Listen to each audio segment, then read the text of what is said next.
Karibu sana tena ndani ya Media Bukavu TV. Kwa majina anaitwa Nelson kutokea katika eneo hii ya juu hapa kuwapasha habari inaendelea katika ndani ya Jamhuri ya Demokrasia ya Kongo. Na kwa sasa mbele ya kuja kuzungumza mengi ndani ya studio hii ama katika eneo munara huyu inaendelea kuwapasha ama katika antene ya information, kwa sasa naambia mashabiki zangu endelea kufanya subscribe, like, comment. Hii ni muda wetu wa habari wa saa 12 na dakika 20 kuwapasha habari ndani ya Media Bukavu TV. Na wewe kama ni shabiki zangu tokea katika eneo popote, endelea kufanya subscribe, like, comment.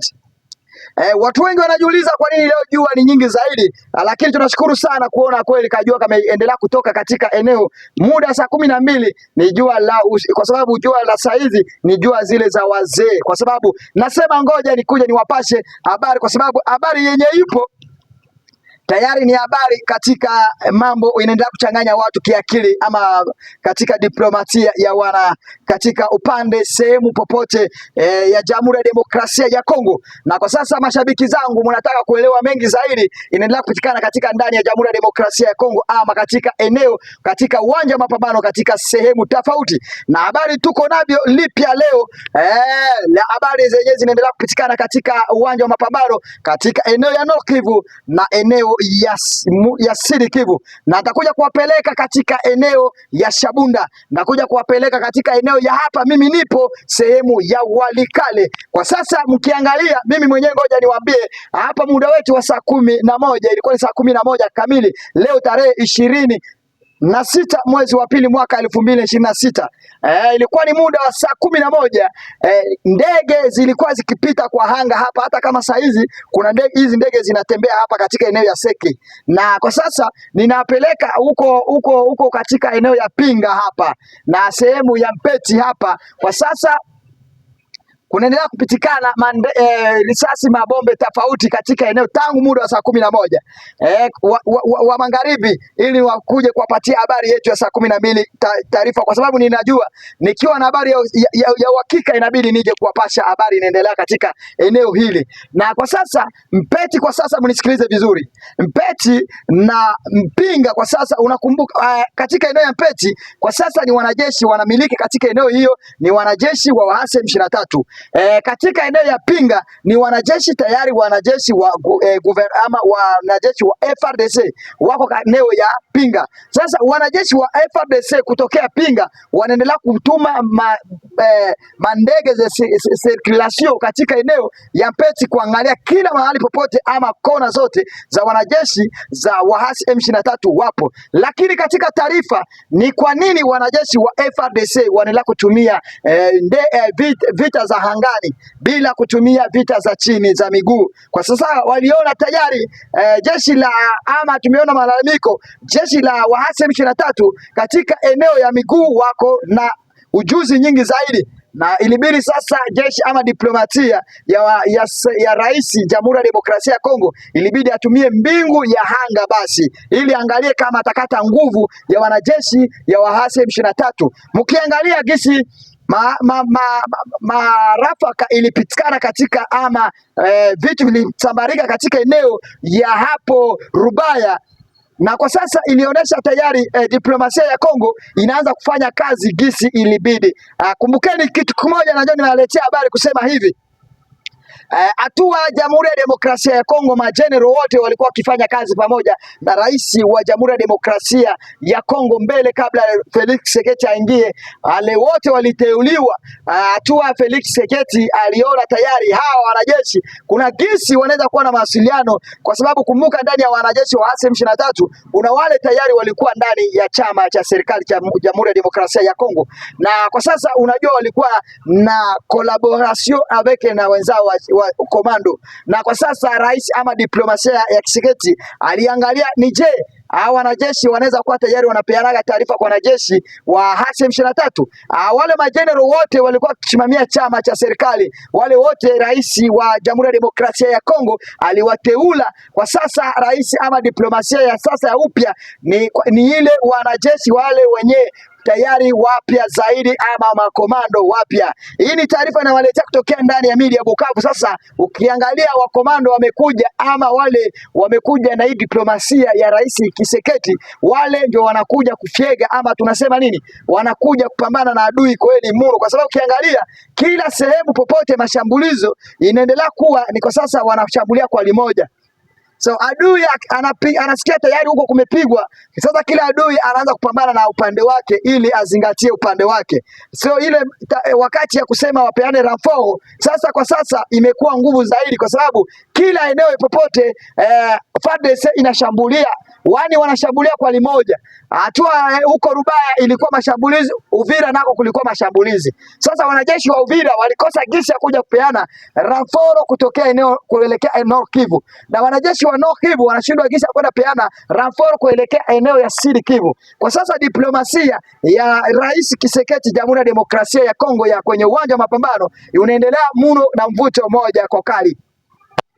Taarifa tuko nayo tayari, mazishi ama wanajeshi waliofariki katika uwanja mapambano katika eneo ya hapo Rubaya kuko ndani Colonel Wilingoma. Kwa sasa wanajeshi 9 wamechukuliwa leo mchana wa leo kupelekwa katika mji wa Uvira, tuseme ndani ya centre ville ya Uvira. Kwa sasa unajua ndio edikota kubwa ya wanajeshi ya waasi M23, pale ndio kuna viongozi vyao vikubwa zaidi. Kwa sasa miili 7 ya wanajeshi waasi walitetelezwa kabisa, walichomwa na hizo bombe, bado hawajaonekana, nyama tu ni mifupa zilibaki. Na kwa sasa hatujaona, taarifa inasema tayari Colonel Wilingoma hajakuwa katika mili ya wanajeshi 9 na hajaonekana katika mili anaweza kuwa katika mili ya wale wamechomeka kwa kweli, ama habari ni vipi? Lakini tayari mnajua kama Colonel Wilingoma tayari maisha yake imeisha hivyo. Na kwa sasa taarifa lingine tumeleta tayari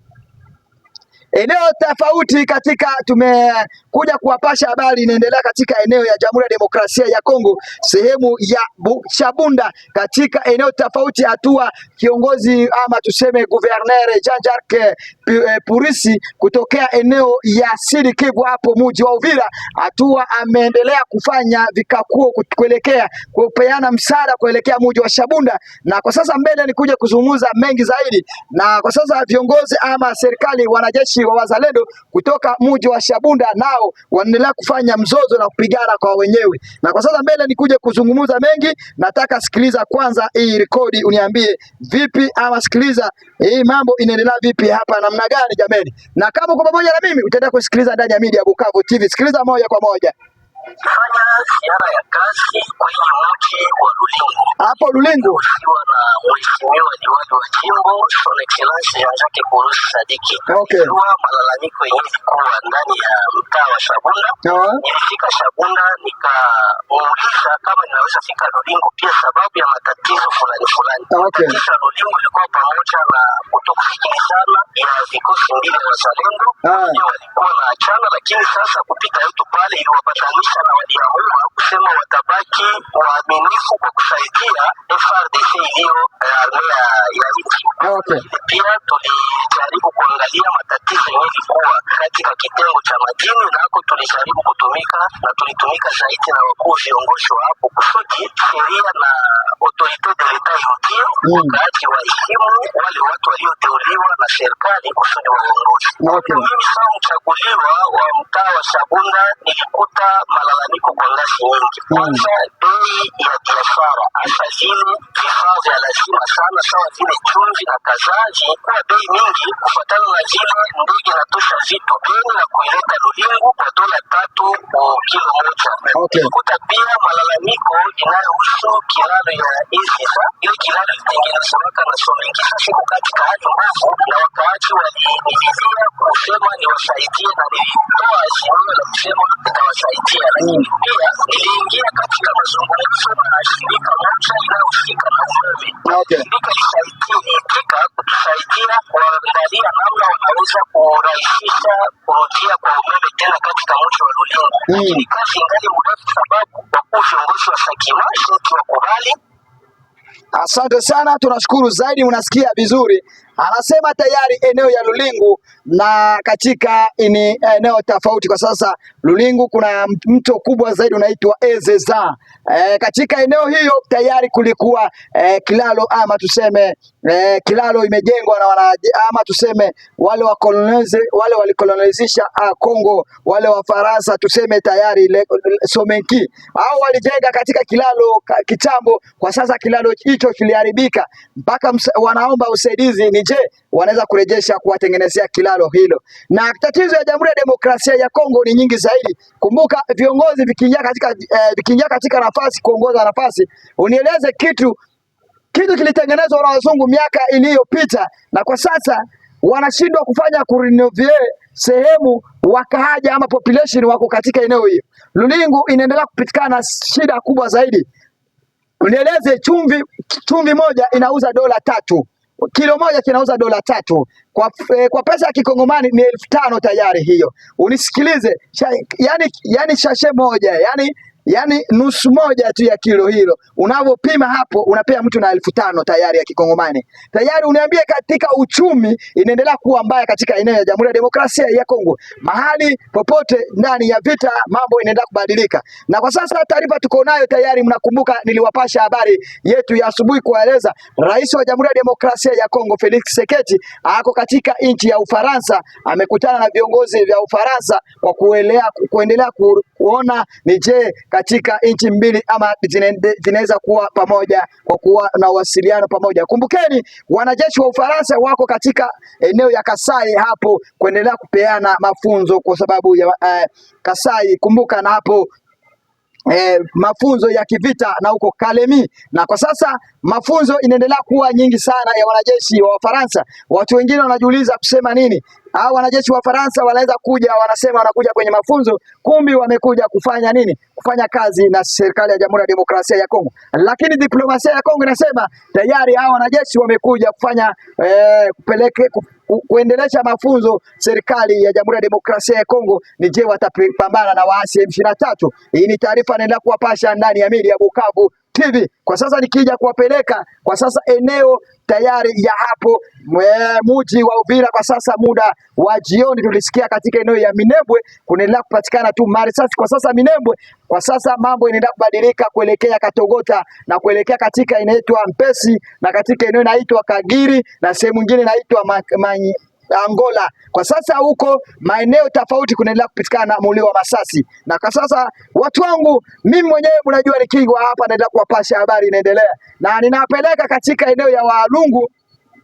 Tayari wanajeshi wa Wazalendo wanaendelea kupambana na wanajeshi wa M23 wakielekea katika eneo hiyo. Kumbuka Walungu kuna viwanja ama katika sehemu ya wachimba madini.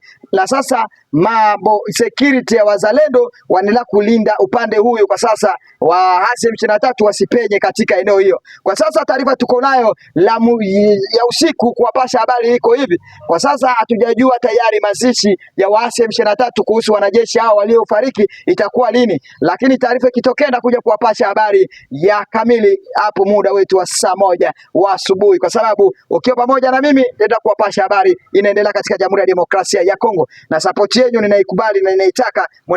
Muendelee kusubscribe, muendelee kujiabone, kwa sababu ukiwa pamoja na mimi nenda kupasha habari ya uhakika. Kwa sasa ndege za vita zinaendelea kuchambulia katika eneo ya Walikale zaidi, na watu kutokea eneo sasa, wakimbizi wamekuwa eneo ya hapo Rubaya, wakimbizi wamekimbia, wa population wamekimbia tangu mtandao ulikuwa umekatwa jana, na kwa sasa leo mtandao umerejea tena muda wa usiku kwa sasa. Na kwa sasa kama ilikuwa imekatwa kwa sababu kulikuwa kitu kimepangwa. Kumbukeni tayari General Sultana Makenge angali uhai, anaendelea kupanga operation kwa sasa. Hatua kama kiongozi Willy Ngoma amefariki, kumbukeni kitu moja.